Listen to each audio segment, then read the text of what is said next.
Bad ప్రాపగండాతో character అసెసినేట్గా చేయాలంటున్న దాంట్లో తెలుగుదేశం పార్టీని చూసి నిజంగా అది ఒక రకంగా సిగ్గుపడాలి. వాళ్ళ ఆలోచన విధానాల్ని వీటన్నిటిని కూడా దాదాపుగా ప్రతి ఒక్కరికి సాచురేషన్ మూడ్లో వెల్ఫేర్ ఇచ్చినటువంటి విధానంలో కానీ ఇచ్చిన మేనిఫెస్టోని 100% అమలు చేసే విషయంలో కానీ కరోనా లాంటి మహమ్మారి భయంకరంగా ప్రపంచాన్ని కవరించినప్పుడు ఏ రకంగా రాజకీయ పార్టీ కానీ ఒక ముఖ్యమంత్రి వివరించాల్సిన తీరులో జగన్మోహన్ గారు వివరించిన తీరు కానీ మెడికల్ కాలేజెస్ కానీ హాస్పిటల్స్ కానీ అదే రకంగా స్కూల్స్ గవర్నమెంట్ స్కూల్స్ కానీ వీటిని అన్నిటినీ ఎంతో మంచిగా చేస్తే కూడా అనునిత్యం బురదజల్లేటువంటి కార్యక్రమం చేస్తూ మరొక పక్కన వాళ్ళు ఎన్నో రకాలుగా చెడు చేస్తున్నా కూడా ఎన్నో రకాలుగా ప్రజలకు నష్టం చేస్తూ వ్యవస్థ నిర్వీర్యం అవుతున్నా కూడా మట్టి ఇసుక అనేది లేకుండా లిక్కర్ అనేది కాకుండా భూములు దోచుకోవడంలోనే కాకుండా అన్నీ చేస్తుంటే కూడా అదేదో మంచి పాలన అందిస్తున్నామన్నటువంటి వ్యవహరించేటువంటి తీరు చూసినప్పుడు నిజంగా ఆశ్చర్యం కలిగిస్తుంది. ఇవన్నీ ఒక ఎత్తు అయితే ఈరోజు తెలుగుదేశం వాళ్ళు ఏ రకంగా వ్యవహరిస్తారు, మంచిని ఏ రకంగా తగ్గిస్తారు, చెడుని ఏ రకంగా పెంచుతారు అనే దానికి ఈరోజు ఒక స్పష్టమైనటువంటి ఉదాహరణ మనం తీసుకోవచ్చు. అందులో భాగంగానే ఈ సెకీ ఒప్పందం. సెకీ అన్నటువంటిది సోలార్ కార్పొరేషన్ ఆఫ్ ఇండియా అన్నటువంటిది ఏదైతే సెకీ ఫామ్ అయిందో ఆ కంపెనీ సంబంధించి ఏదైతే అది ఒక లైసెన్స్డ్ పాన్ ఇండియాలో పవర్ని పర్చేస్ చేసి డిస్కామ్స్కి అమ్ముతుందన్నమాట ఈ సెకీ అన్నటువంటి కార్పొరేషన్. ఈ కార్పొరేషన్తో అత్యంత తక్కువగా జగన్మోహన్ రెడ్డి గారు ₹2.45 యూనిట్కి ఒప్పందం చేసుకుంటే ఏ రకంగా వ్యవహరించారో ఆ రోజు గతంలో అనేది మనం చూసాం. జగన్మోహన్ రెడ్డి గారు ₹1,00,000 కోట్ల నష్టం చేశారు, 1,10,000 కోట్లు నష్టం చేశారు ప్రజలకు. దానివల్ల ఎంతో నష్టం జరుగుతుంది ప్రజలకు అని మాట్లాడిన వీళ్ళు ఈరోజు మరి ₹4.60 ఒప్పందం చేసుకున్నారు. దీన్ని ఏమనాలి? ఈరోజే జరిగినటువంటి అగ్రిమెంటు పూర్తిగా నిన్న ఏపీఆర్సీ సంబంధించి జీవో కూడా విడుదల చేశారు. యాక్సిస్ పవర్ వాళ్ళ దగ్గర నుంచి ₹4.60 యూనిట్ ఛార్జ్ కొన్నట్టుగా క్లియర్గా వాళ్ళు అంగీకారం తెలిపారు. ఆ జీవో విడుదల చేశారు. మరి ₹2.45 జగన్మోహన్ రెడ్డి గారు అగ్రిమెంట్ చేసుకున్న రోజున మీరు ఆ రకంగా మాట్లాడారే, మరి ఈ రోజున మీరు ₹4.60 చేసుకుంటున్నారు. దీన్ని ఏమనాలి? ఎంత దోపిడీ జరుగుతోంది ఇక్కడ? దీని గురించి ఎందుకు ఏ మీడియా మాట్లాడట్లేదు? గతంలో ఏదో నష్టం జరిగిందని మాట్లాడిన వారందరూ కూడా ఎక్కడికి పోయారు? నిజంగా జగన్మోహన్ రెడ్డి గారు పరిపాలన ఏ రకంగా ఉంటుంది, వీళ్ళు ఏ రకంగా దుష్ప్రచారం చేశారంటే ఇది ఒక ఎగ్జాంపుల్గా తీసుకోవచ్చు. ప్రజలకు భారం పడకుండా ఇంటర్ స్టేట్ ఛార్జెస్ లేకుండా అవి కూడా వే ఆఫ్ చేయించుకొని ₹2.49 జగన్మోహన్ రెడ్డి గారు అగ్రిమెంట్ చేసుకుంటే మరి ఈ ప్రభుత్వం నియంత్రణ మండలిని బెదిరించి నియంత్రణ మండలిలో ఉన్నటువంటి జీవో నెంబర్ 108 దాని ప్రకారం వాళ్ళ భయభ్రాంతులకు గురి చేసి ఈరోజు ₹4.60 చేసుకుంటున్నారే, ఇది దుర్మార్గం కాదా అని చెప్పి ప్రశ్నిస్తున్నాం. మరి గతంలో జగన్మోహన్ రెడ్డి గారు చేసిన మంచి పనులు కూడా ఈ రకంగానే చేస్తారు దుష్ప్రచారం. ఇది క్లియర్ కట్గా కళ్ళ ముందర కనపడేటువంటి వాస్తవం. ఏ రకంగా విద్యుత్లో దోపిడీ జరిగిందో ఒకసారి ఆలోచన చేయమంటున్నా. మరి నాణ్యతమైనటువంటి విద్యుత్ ఇవ్వాలి, రైతులకు 9 గంటల పవర్ ఇవ్వాలి, శాశ్వతంగా 30 సంవత్సరాలు ఎటువంటి ఆటంకం కలగకుండా రైతులకు పవర్ ఇవ్వాలి అని చెప్పి ఆ రోజు గౌరవ ముఖ్యమంత్రి ఇప్పుడున్న మాజీ ముఖ్యమంత్రి జగన్మోహన్ రెడ్డి గారు అగ్రిమెంట్ చేసుకుంటే మరి ఈ రోజున ఇప్పటికే ఈ సంవత్సరం కూడా కాలం ఇప్పటికే 15,000 కోట్ల రూపాయల పైగా ప్రజలపైన భారం వేశారు విద్యుత్ ఛార్జీల పెంపు ద్వారా. అవి చేయడమే కాకుండా మరి రాబోయే 20 సంవత్సరాలలో కూడా దుర్మార్గం దోపిడీ జరిగే విధంగా, ప్రజలకు నష్టం జరిగే విధంగా, ప్రజలకు మళ్ళా ఎంతో పెద్ద భారం పడే విధంగా ఈరోజు ₹4.90 60 అగ్రిమెంట్ చేసుకున్నారు. దీన్ని ఏమంటారు? గతంలో ఉమ్మడి రాష్ట్రానికి 10 సంవత్సరాలు పరిపాలన చేసినటువంటి చంద్రబాబు నాయుడు గారు విద్యుత్ అస్తవ్యస్తమైనటువంటి రీతిలో ఎక్కడ చూసినా లో వోల్టేజ్ ప్రాబ్లం, రైతులకు మినిమం ట్రాన్స్ఫార్మర్ కావాలంటే ఇచ్చేటువంటి పరిస్థితి ఉండేది కాదు, ఊర్లలో కూడా ట్రాన్స్ఫార్మర్ ఉండేటివి కావు. మరొక పక్కన రైతులను నిర్దాక్షిణంగా పొలాల దగ్గరికి వెళ్ళి కేసులు పెట్టడం, అరెస్టు చేసే పరిస్థితులు. అటువంటి పరిస్థితి నుంచి గౌరవ ముఖ్యమంత్రి రాజశేఖర్ గారు ఉమ్మడి రాష్ట్రానికి ముఖ్యమంత్రి అయ్యి ఉచిత విద్యుత్ తీసుకొని రైతులకు ఉచిత విద్యుత్ ఇచ్చి దేశంలోనే ఆదర్శంగా మిగిలి రైతులకు వెన్నెముకగా నిలిచాడు. వ్యవసాయాన్ని వదులుకున్నటువంటి రోజుల్లో మళ్ళా ఒక వ్యవసాయాన్ని పండగలాగా చేశాడు. అటువంటి వ్యక్తి రాజశేఖర రెడ్డి గారు అంత మంచి విద్యుత్ సంస్కరణను తీసుకొచ్చి రైతులకు అన్ని రకాల ట్రాన్స్ఫార్మర్లు మంజూరు చేసి లో వోల్టేజ్ సమస్య లేకుండా ఎన్నో రకాలుగా ఆయన మేలు చేస్తే చంద్రబాబు నాయుడు గారు అంతకుముందు పరిపాలనలో నిర్వీర్యం చేశారు. మరి రాజశేఖర్ గారు మరణించిన తర్వాత ఉమ్మడి రాష్ట్రంలో ఇద్దరు ముఖ్యమంత్రులుగా పనిచేశారు. అప్పుడున్న పరిస్థితులలో ఏ రకంగా పెద్దగా మేలు జరగలేదు. అది కూడా చంద్రబాబు నాయుడు గారి మద్దతుతో జరిగినటువంటి పాలన మనకు అందరికీ తెలుసు.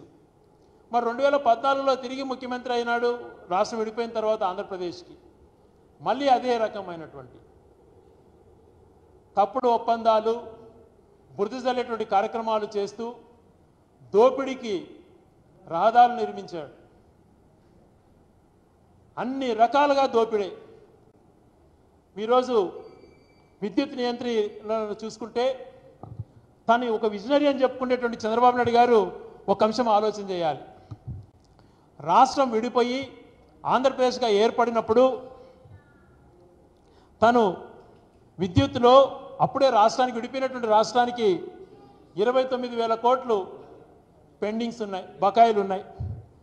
చంద్రబాబు నాయుడు గారు పరిపాలన చేసినటువంటి 5 సంవత్సరాలలో 86,300 కోట్లు చేశాడు.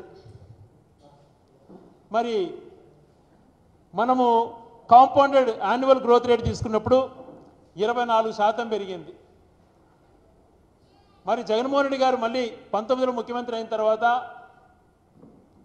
కోవిడ్ లాంటి మహమ్మారి ఉన్నా కూడా కేవలం కాంపౌండెడ్ గ్రోత్ రేట్ తీసుకుంటే 7.2% ఉంది. మరి అప్పుడు ఏ రకంగా బకాయిలు పెంచిపోయాడు? అన్నిటికన్నా ఇంపార్టెంట్ అంశం తీసుకున్నప్పుడు 14 ఆయన పరిపాలన చేసినటువంటి 14-19 సంవత్సరాల మధ్యన విద్యుత్ కేవలం డిస్కాములకు 13,200 కోట్లు మాత్రమే చేయగలిగాడు. రైతులకు ఇవ్వాల్సినటువంటి ఉచిత విద్యుత్ బకాయిలు దాదాపుగా 8,900 కోట్లు పెండింగ్ పెట్టిపోయాడు. మరి అదే జగన్మోహన్ రెడ్డి గారు 47,800 కోట్లు 5 సంవత్సరాలలో డిస్కామ్స్కి సర్దుబాటు చేశాడు. ఎవరు విజనరీ? ఈరోజు రాష్ట్రం అప్పుల పాలైందని మాట్లాడుతున్నాడే, 14 లక్షల కోట్లు అది ఇది అంటున్నాడే. మరి ఇది ఒక ఎగ్జాంపుల్గా తీసుకోండి. విద్యుత్తులో ఎవరు ఎక్కువ బకాయిలు పెట్టారు, ఎవరు అప్పుల పాలు చేశారు అటువంటిది. ఏ రకంగా చూసినా తన పరిపాలన 5 సంవత్సరాలు విధ్వంసం చేయడమే కాకుండా ప్రజలను ఎత్తిన భారం మోపాడు. మళ్ళీ సంవత్సర పాలనలో అదే కొనసాగిస్తున్నాడు. అన్ని వ్యవస్థ నిర్వీర్యం చేశాడు. 3 నెలల అనుభవం లేనటువంటి కంపెనీకి 3,000 కోట్ల రూపాయల భూములను 300 రూపాయలకి ఇచ్చేశాడు. మట్టి ఇసుక అన్నటువంటిది ఎప్పుడు జరగనంతటువంటి మాఫియాగా జరుగుతోంది. లిక్కర్ అన్నటువంటిది ఎక్కడ చూసినా బెల్ట్ షాపులు పెట్టి దోచుకోవడం. రాజధాని పేరుతో 40,000 కోట్ల టెండర్లు పిలిచి మొబిలైజేషన్ అడ్వాన్స్ పని జరిగినాక ఇవ్వాలన్నటువంటి జగన్మోహన్ రెడ్డి గారు గతంలో ఆలోచన చేస్తే ఇప్పుడు మొబిలైజేషన్ అడ్వాన్సే ఇచ్చేసేయాలా అటువంటిది మళ్ళా జీవో మార్చి జ్యుడిషియల్ ప్రివ్యూ అనేటువంటిది ఏమీ లేకుండా తన నచ్చిన వాళ్ళకే టెండర్లు ఇచ్చుకుంటూ మొబిలైజేషన్ ఇచ్చేటువంటి 10% వాళ్ళకి ఇచ్చి అదే రోజు రాత్రి ఆ 10% తను లాక్కుంటున్నాడు. ఏ రకమైనటువంటి అవినీతి జరుగుతుందో ఒకసారి ఆలోచన చేయమంటున్నా. రకరకాలుగా మాట్లాడారే. ఏదో రకంగా దోపిళ్ళు జరిగినటువంటి మాటలు మాట్లాడుతూ వచ్చారే, ఇక్కడ ఇంతగా మేము నిరూపిస్తున్నాం. దీనిపైన మీకు ఎక్కడ ఏ డౌట్స్ ఉన్నా కూడా ఎక్కడైనా మేము చర్చకు సిద్ధంగా ఉంటాం. ఎవరిని మోసం చేయడానికి వ్యవహారాలు అంత జరిగిన టైంలో ఇప్పుడు ₹4.60 చేసిన తర్వాత దాన్ని తప్పు అన్నటువంటిది మాట్లాడకుండా ప్రశ్నించకుండా గతంలో ₹99 వస్తానింది జగన్మోహన్ రెడ్డి గారు ₹2.49 చేసుకున్నారు అని విమర్శ చేసినటువంటి వీళ్ళు ఈరోజు ₹4.90 చేసుకుంటుంటే ఎందుకని నోరు మెదపట్లేదు. ఆ రకంగా అంతగా మాట్లాడారే జగన్మోహన్ రెడ్డి గారు. ఆదానికి లంచం ₹1,750 కోట్లు ఇచ్చేశాడు. అందరూ కాదన్న ఆదానికే సమర్పణ చేశాడు. నిర్ణయాలన్నీ సీఎంఓలోనే జరిగిపోయినాయి అన్నటువంటి ఒక మాజీ మంత్రితో మాట్లాడించి ఒప్పందం పేరుకే సెకి ఒప్పందం ఆదానితో ఇవన్నీ అడ్డుగోల రాతలు రాశారే. అధిక ధరలు ఎందుకంటే అడ్డుగోలు వాదనట. ఎవరు చేస్తున్నారు? మీరా మేమా? నన్ను అర్ధరాత్రి 1 గంటకు నిద్ర లేపి సంతకం చేసుకున్నారు. ఈ రకమైనటువంటి రోజు ప్రచారం చేశారు. జ్యోతి ఈనాడులో 1,90,000 కోట్లు 1,10,000 కోట్లు ఏదో జరిగిపోయిందని మాట్లాడారు. మరి రాష్ట్రానికి సంపద సృష్టిస్తానని మాట్లాడి చంద్రబాబు నాయుడు గారు ఈరోజు జగన్మోహన్ రెడ్డి గారు ₹2.49 అగ్రిమెంట్ చేస్తే నువ్వు ₹4.60 చేసుకొని ప్రజలపైన దాదాపుగా 2 నుంచి 3 లక్షల కోట్లు రాబోయే రోజులలో భారం పడుతుంది. జగన్మోహన్ రెడ్డి గారు ఆ రోజు ఈ డబ్బులంతా మిగిలించినందుకు ఎవరు విజనరీ అనాలా, ఎవరు సంపద సృష్టించాడన్నటువంటి మాట మాట్లాడాలి చెప్పండి. ఈరోజు రాష్ట్ర ప్రజలకు మొత్తం పైన దేశవ్యాప్తంగా కూడా ₹2.80 రాష్ట్ర అంతర్జాతీయంగా కూడా నిర్ణయించినటువంటి ధరలుంటే ఎక్కడ లేని విధంగా ట్రాన్స్మిషన్ ఛార్జెస్ కూడా వైవ్ ఆఫ్ చేయించుకొని ₹2.49 ఇచ్చాడే. మరి జగన్మోహన్ రెడ్డి గారు అభినందించాలా లేదా? ఇక్కడ అభినందించకుండా దుష్ప్రచారాలు చేయడం ఎంతవరకు సమంజసం? ఈ విషయంలో ఎవరు మేలు చేశారన్నటువంటిది మీరు ఆలోచన చేయమంటున్నా. ఒక పక్కన విద్యుత్ వ్యవస్థను నాశనం చేసావు, 5 సంవత్సరాలలో బకాయిలన్నీ ఎక్కువ పెట్టిపోయావు. మరొక పక్కన ఎక్కువ పీపీఏ ఛార్జెస్తో ఒప్పందాలు చేసుకోవడం వలన ఈ బకాయిలు పేర్కొంటూ పోయినాయి. ఈ తప్పిదం నీది కాదా? ఈ మోసం నీది కాదా చంద్రబాబు నాయుడు గారు? ఒకసారి ఆలోచన చేయండి.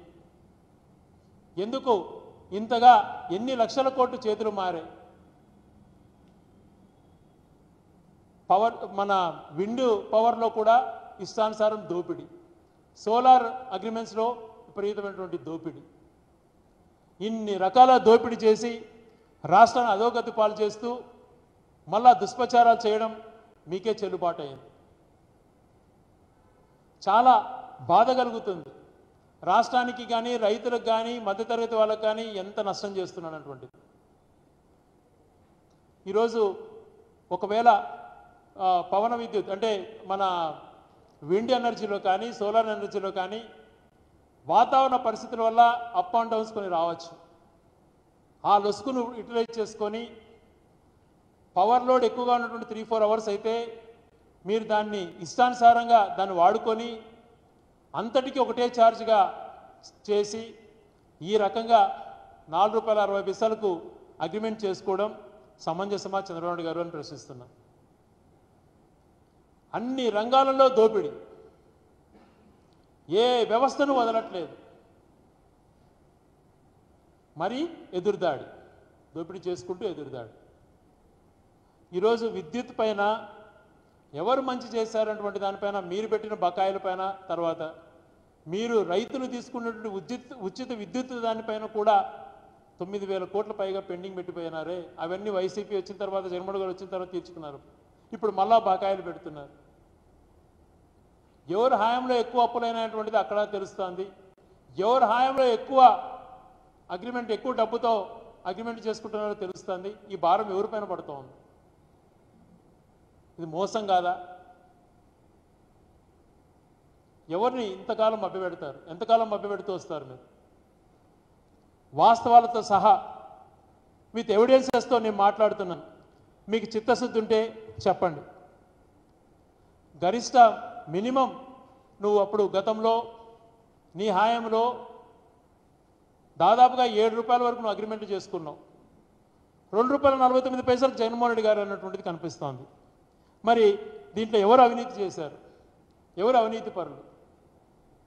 7 రూపాయలకు చేసుకున్న వ్యక్తే, ₹2.49 చేసుకున్నటువంటి వ్యక్తే. ఇది ఆలోచన చేయమంటున్నా. ఇన్ని రకాల మీకున్నటువంటి మేనేజ్మెంట్ స్కిల్స్ కానీ మీకున్నటువంటి మీడియా శక్తి కానీ ఉపయోగించుకొని ఇన్ని రకాల మోసం చేయాలన్నా? 2014 వరకు 11 పీపీఏలే ఉంటే పవర్ పర్చేస్ అగ్రిమెంట్స్. చంద్రబాబు గారు 14 నుంచి 19 వరకు 39 పీపీఏలు చేశాడు సోలార్ పీపీఎస్లో. అది 25 ఏళ్ల పాటు ఒప్పందాలు, మళ్ళా 3 సంవత్సరాలకు ఇంక్రీజ్ ఛార్జ్. ఈ భారం ఎవరి ఎత్తున పడుతుంది? ఇదంతా ప్రజలు మొయ్యాలి కదా. ఇప్పుడు ఒక సంవత్సరంలోనే ఎన్నికల ముందేమో ₹1 ఎలక్ట్రిసిటీ ఛార్జెస్ పెంచనన్నావు, ఇప్పుడేమో దాదాపుగా 15,000 కోట్ల పైగా ఛార్జీలు పెంచేశావు. మరొక పక్కన విండ్ పీపీఎస్ తీసుకుంటే 2019-15 వరకు 91 పీపీఎల్ ఉంటే నీ 5 సంవత్సరాల పాలనలో 133 చేసుకున్నావు. అది కూడా మినిమం ₹4.84, దాదాపు ₹4.04 అగ్రిమెంట్ చేసుకున్నావు. ఎవరిది అవినీతి? మినిమం నువ్వేమో ₹6.99 చేసుకున్నావు, అది కరెక్ట్ అంటావు. మరి ₹2.49 జగన్మోహన్ గారు చేసుకుని తప్పు అంటావు. దీని గురించి ఒక్కసారి వివరణ ఇవ్వండి చంద్రబాబు నాయుడు గారు. అదే రకంగా అన్ని వ్యవస్థలలో కూడా ప్రతి దాంట్లో కూడా పెండింగ్స్ బకాయిలన్నీ కూడా నువ్వు చేర్చిపెట్టి ఈరోజు జగన్మోహన్ రెడ్డి గారిని విధ్వంస పాలన మాట్లాడుతూ వస్తున్నావు. నీ హయాంలో జరిగినటువంటి విధ్వంస పాలన అంతా ఇంత కాదు, ప్రతి అంశంలో కూడా జరిగింది. పీపీఎస్లో పవర్ పర్చేస్ అగ్రిమెంట్స్లో కానీ పిఎస్ఎస్ పర్చేస్ సేల్ అగ్రిమెంట్స్లో కానీ అన్నిట్లలో కూడా నీ ఇష్టానుసారంగా వివరించుకొని నీ బినామీలకు లబ్ధి చేకూర్చే విధంగా ఒప్పందాలు కుదుర్చుకుంటున్నావు. ఇది నువ్వు చేస్తున్నటువంటి తప్పు ప్రజలపైన చాలా భారం పడిపోతుంది. గృహ వినియోగదారులకైనా భారం పడుతుంది, రైతులపైన పెద్ద ఎత్తున భారం పడుతుంది. అన్ని రకాల ప్రజలు ఇదంతా కూడా మోయవలసింది ప్రజలను మోసం చేస్తున్నావు. ఇప్పటికైనా తప్పు ఒప్పుకొని గతంలో జగన్మోహన్ రెడ్డి గారు చేసింది ₹2.49 ఏదైతే ఉందో ఆ ప్రైస్కి మ్యాచ్ చేయడానికి కంపెనీలు ముందుకు వస్తున్నాయి. దాంతో మ్యాచ్ చేసుకోవాలి అని చెప్పి నేను కోరుతూ ఇటువంటి దోపిడీని ఆపాలి అని చెప్పి రాష్ట్ర ప్రజల తరపున కోరుకుంటూ ఒక విద్యుత్తులోనే ఈ రకంగా ఎవిడెన్స్ సహా మేము చెప్తున్నాం. ఇవే కాకుండా మిగిలిన అన్ని రాజధాని టెండర్లలో కానీ మట్టిలో కానీ లిక్కర్లలో కానీ భూములు ఎవరించే దాంట్లో కానీ అన్నిట్లో కూడా ఎటువంటి అవినీతి జరుగుతుందో అన్నటువంటిది ప్రతి ఒక్కటిలో ప్రజల దృష్టికి తీసుకెళ్తున్నాం. ఇవన్నీ చూస్తే దేశంలోనే ఎక్కడ ఇంత అవినీతి జరగలేదు, గతంలో కాదు ఎప్పుడు కూడా జరగబోదేమో. అవినీతిలో రికార్డు సృష్టించినటువంటి వ్యక్తి చంద్రబాబు నాయుడు గారు అన్నటువంటిది అర్థమవుతోంది. మరి ఇవన్నీ బయటకు వస్తున్నాయి. ప్రతిపక్షం అనేటువంటిది ఉండకూడదు అని చెప్పి పదే ప్రతిపక్షంలో ఎవరైతే మాట్లాడతారో వాళ్ళని అనగదొక్కే విధంగా కేసులు పెట్టించడం, వాళ్ళను ఏదో రకం ఇబ్బందులు పాలుగా చేయడం, వాళ్ళను భయభ్రాంతులకు గురి చేసేటువంటి దాంట్లో దృష్టి పెడుతున్నారు. కానీ జరుగుతున్నటువంటి తప్పులను రెక్టిఫై చేసుకొని ఇటువంటి జరిగితే ప్రజలకు భారం పడుతుంది, లాంగ్ రన్లో ప్రజలు మిమ్మల్ని అసహించుకుంటారనేది మర్చిపోయి ఇప్పుడు ఇచ్చిన అధికారాన్ని ఏదో రకంగా వినియోగించుకొని దోచుకోవాలన్నటువంటి ఆలోచనలు మీరు ఉన్నారు. దయవుంచి మానుకోండి. ఇటువంటి దోపిడీ నిజంగా ఈరోజు సాక్ష్యాధారాలతో సహా మీరు గతంలో ఏ రకంగా వివరించింది, ఇప్పుడు ఏ రకంగా వివరించింది మేము సుదీర్ఘంగా వివరించాను. దీంట్లో ఏదైనా కూడా మీరు ఏ విషయంపైన డిబేట్కి రావాలన్నా నేను ఎప్పుడైనా సిద్ధంగానే ఉంటాను. ఇది మంచి పద్ధతి కాదు. ఒక రెస్పాన్సిబిలిటీ ఉండాలి అధికారంలో ఉన్నప్పుడు. మీరు మాట్లాడితే గతంలో ప్రభుత్వం ఏర్పడిన తర్వాత ఏ రకంగా ప్రజలకు నష్టం చేయలేదన్నది మీకు తెలుసు. టెండర్లలో ఎటువంటి మోసాలు జరగలేదు అని తెలుసు, పారదర్శకంగా జరిగిందని మీకు తెలుసు. మీరు మాట్లాడుతుండేది మాట్లాడితే లిక్కర్ అంటారు, శాండ్ అంటారు. ఇప్పుడు ఈరోజు ఏపీఎండీసీకి తీసుకోండి. గతంలో 5 సంవత్సరాల్లో ఏపీఎండీసీకి శాండ్ ద్వారా ఎంత ఆదాయం ఇచ్చినారు మీరు? 19 నుంచి 24 మధ్యన జగన్మోహన్ గారి హయాంలో ఎంత ఆదాయం ఏపీఎండీసీకి వచ్చింది అన్నటువంటి చూసుకోండి. మేము ఏది కూడా ప్రజలకు నష్టపరచలేదు. మీరు ప్రతి వ్యవస్థను నష్టపరుస్తున్నారు, దోచుకుంటున్నారు. 3 నెలల అనుభవం నేను ఒక కంపెనీకి 3,000 కోట్ల రూపాయల భూమిని 300కి ఇస్తారా? ఇది ఏ రకమైనటువంటి అవినీతి? ఒకసారి ఆలోచన చేసుకోండి. భూముల వ్యవహారం అలా చేస్తున్నారు, ఇష్టానుసారం దౌర్జన్యాలు చేస్తున్నారు. గతంలో అవినీతి జరిగిందని మాట్లాడుతున్నారు, మీరు చేస్తూ పోతున్నారు. గతంలో ఏమీ జరగలేదు, ఇప్పుడు మీరు చేస్తూ ఇతరులపై నిందేస్తున్నారు. ఇప్పటికైనా నేను ఒక సవాల్ చేస్తున్నా, విద్యుత్ విషయంలో మీరు ప్రజలను 25 ఏళ్ల పాటు నడ్డి విరిచేలాగా ఛార్జీలు వేస్తూ ఒప్పందాలు చేసుకుంటూ మళ్ళీ కూడా దాంట్లో మరి భవిష్యత్తులో కూడా ఇంకా ఎంత అంతర్జాతీయంగా ఛార్జీలు తగ్గినా కూడా ఈ ఛార్జీలను అలాగే కొనసాగించాలి, దీన్ని ఏ రకంగా ఎడిట్ చేయకూడదు అన్నటువంటి క్లాస్ తీసుకొని దాంట్లో క్లాస్ పెట్టి ₹4.60 మీరు ఇచ్చేటువంటి అధికారాన్ని మీకు ఎవరిచ్చారు? ఇది దోపిడీ కాదా? దీనికి స్పష్టమైనటువంటి సమాధానం చెప్పాలని డిమాండ్ చేస్తూ ఇప్పటికైనా ఆ జీవో వెనక్కి తీసుకొని, గతంలో జగన్మోహన్ రెడ్డి గారు ₹2.49 చేశారు, మీకు చేతనైతే అంతకన్నా తక్కువగా అవకాశం ఉంటే మీరు చేసి రాష్ట్ర ప్రజల దృష్టిలో మంచి చేసిన వాళ్ళుగా గుర్తింపు పొందుకోండి, లేకపోతే మీరు చిరస్థాయిగా అవినీతి పరులుగా నిలబడిపోతారని చెప్పి తెలియజేసుకుంటున్నాను.